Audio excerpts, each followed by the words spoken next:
ഇയാളെ കൊണ്ട് ശല്യം. ശിവൻകുട്ടിയുടെ തമാശ കേട്ടാ. പാപ്പാനാന്ന് പറഞ്ഞ അടുത്ത് വന്നപ്പോ മടക്കല്ല് വെച്ച് തലക്കടിച്ചു.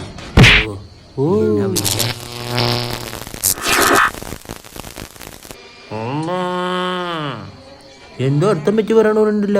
എന്തിനാണ് ഇതോട്ട് മിണ്ടപ്രാണീനെ ഇങ്ങനെ ക്രൂരതയ്ക്ക് വിട്ടുകൊടുക്കണേ?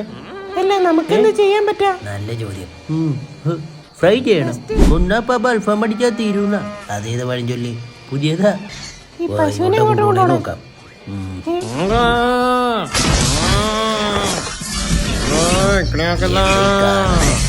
നിക്കറിട്ട് വന്നേക്കണ ഒരു ചെറുക്കനെ കണ്ട.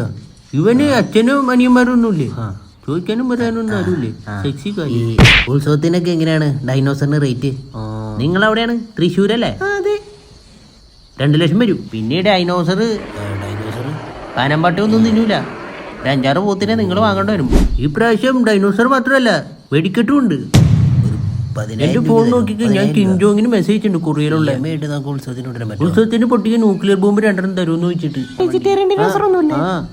പൂണൂരിട്ട ഒരു ഡിനോസർ ഉണ്ട്. അപ്പൊ അത് ഫിക്സ്. ഒന്ന് പോടാ. എന്റെ പൊന്നു പെങ്ങളോട് നോൺ വെജ് കഴിക്കണുള്ളൂ. നിങ്ങൾ കണ്ടില്ല പശുവിന് ഇട്ട് കൊടുക്കണേ ഡിനോസറിന് 2 ലക്ഷം രൂപ കൂടുതലാണ്. ഒരു 12,000 രൂപ വരാം. 12,000 രൂപയ്ക്കുണ്ടല്ല. എന്താ എമൗണ്ട് കൂടുതലാണ്. ഡിനോസറിന്റെ മുട്ട പോലും കിട്ടൂല. അതറിയോ? ആ ഒരു മുട്ടയിൽ നമുക്ക് എത്ര ഒരു ബുൾസ് അടിക്കാൻ പറ്റും? പെട്ടെന്ന് ഞാൻ ബാറ്ററിന്ന് വ്യഭിചരിച്ചു പോയി. ഈ പുള്ളിനെ കിട്ടുമല്ലോ ഡിനോസറിന്. അപ്പൊ ശിവൻകുട്ടി ഫിക്സ് അല്ലേ?